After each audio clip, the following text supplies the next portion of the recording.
You may have seen him on The Late Late Show with Craig Ferguson. Please welcome to the stage the hilarious J.L. Cauvin. Hey! All right, simmer down. Very tall. Yay! Good, we got that. Being tall is pretty cool. One problem, clothing shopping, not fun. I had to buy these jeans you see me wearing at the Big and Tall store, which, as you can guess from the name of the store, is an awful store.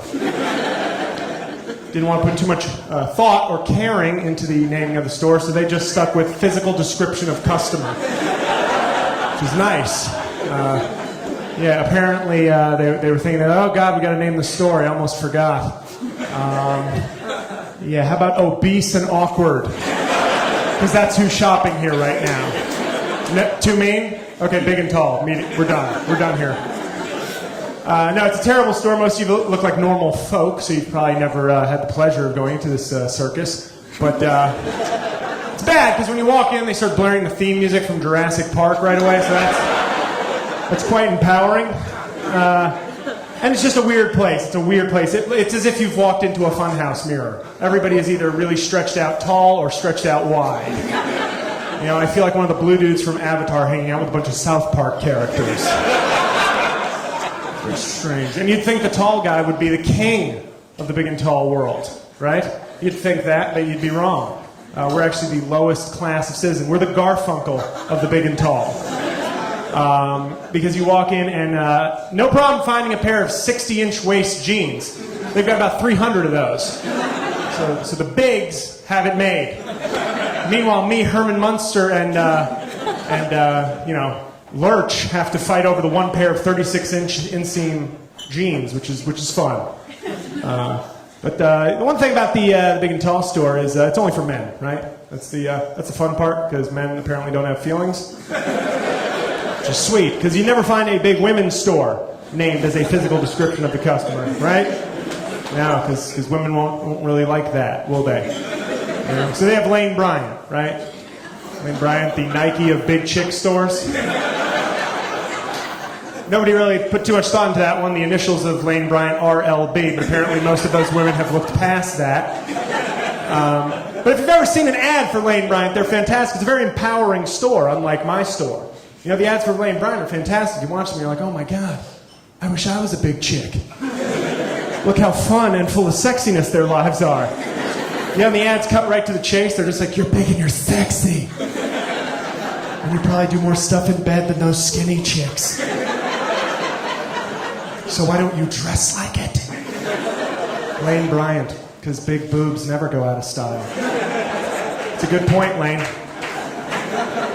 You know, but they'd never rebrand Lane Bryant, now would they? Like, hey, we need to simplify this. Let's just rename it. Let's just make it a description of our customer, right? Because no woman's going to go to a clothing store called Love's Cupcakes, right? You know, or Has Black Boyfriend, right? It's not happening, right? No matter how good the sales are, am I right? So I've got, yeah, all right, that's a good one.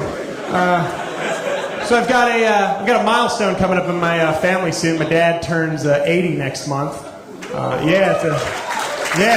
No, all right, thanks. And he's black, which is like 177 in white years. That's why I call him Black Gandalf. And you may find that funny. Like, my dad's black. You're looking at me going, "You're not even Derek Jeter black. How did that happen?" And I don't know. It just did, apparently. Late 60s, my dad scored a white chick, and he wasn't an athlete or an actor. So it was pretty impressive. I think Ken Burns is making a documentary about him soon. But it's, people always look at me and they're like, oh, your dad must be pretty light-skinned, right? I've got it figured out. He's light-skinned. That's how you're like that. I'm like, not really. My dad is what I call a Morgan Freeman black. It's pretty solid black. It's a legit black. Granted, he's not Amistad black, let's not get ridiculous, but he's narrate stuff black. So it's cool. So my dad, old black dude, not a blues musician, and he turns 80 next month, which is fascinating to me because it's very awkward because I'm only 32. That means he was 48 when I was born. He waited. he waited it out. Which was good planning on his part, because like any teenage male, I went through that phase where I wanted to beat up my dad. You know, I just felt like he was arbitrarily strict with me, so I was like, you know what, one day, watch me. I'm gonna get big, and I'm gonna take you out, bruh. And lo and behold, like some sort of early 90s milk commercial, look at the size of me. I could totally wreck him. Here's the problem. He's too old. He had a brilliant plan. He was like, I'm going to wait till I'm 50. Then I'm going to have this kid.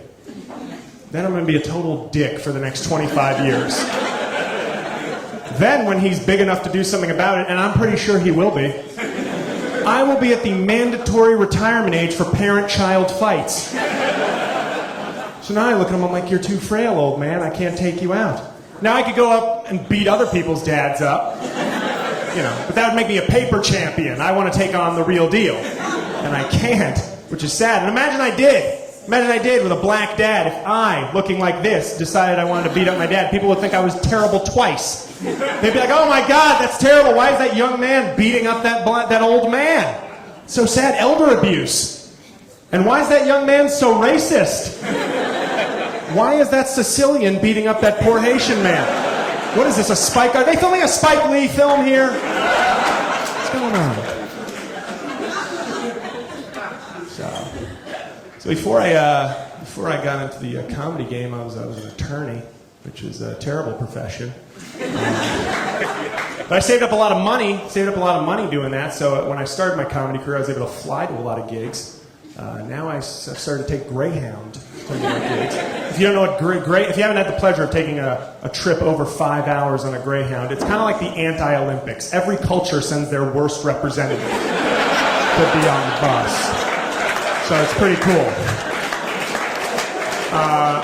But it's, I saved up a lot of money so I could pursue my dream of disappointing my parents for a living, and it's going well so far. But money's starting to run low. So probably going to have to go get a day job again soon, which is terrible. And all my friends are like, dude, just go back to being a lawyer. You'll make bank, bro. And I was like, why do I have friends that say bank, bro? So I realized I will have to get back to a job, but I don't want to be a lawyer. But I have a different plan. What I want to do is I want to go back to working at a law firm, but not as a lawyer. I'm going to apply for jobs as a janitor at law firms in New York City. Erase all my legal history from my resume, because when I show up, they'll think they have a genius mopping the floors. It'll be sort of my own version of Good Will Hunting. And it will rock. You know, just whatever law firm in New York is lucky to have me, I'm just first day, just humbly mopping it. Oh, excuse me, sir. I can see you're really busy. I'm going to make this quick. I was reading the New York Law Journal this morning, and apparently that case that's so central to your argument, they're going to overturn it.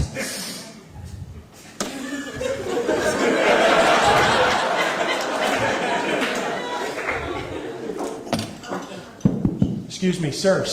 Sorry to bother you. I'll make this quick.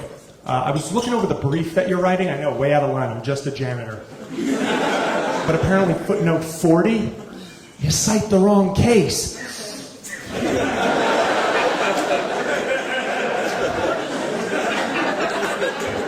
And it'll be awesome, because then the next day, and this could be any law firm in New York City, doesn't matter which one, same scenario. Managing partner gets in and goes, holy Christ, you guys aren't going to believe this. I need everybody in my office, and I mean now. I mean everybody. Josh, David, Seth, David, Josh, David, Joshua, Jacob.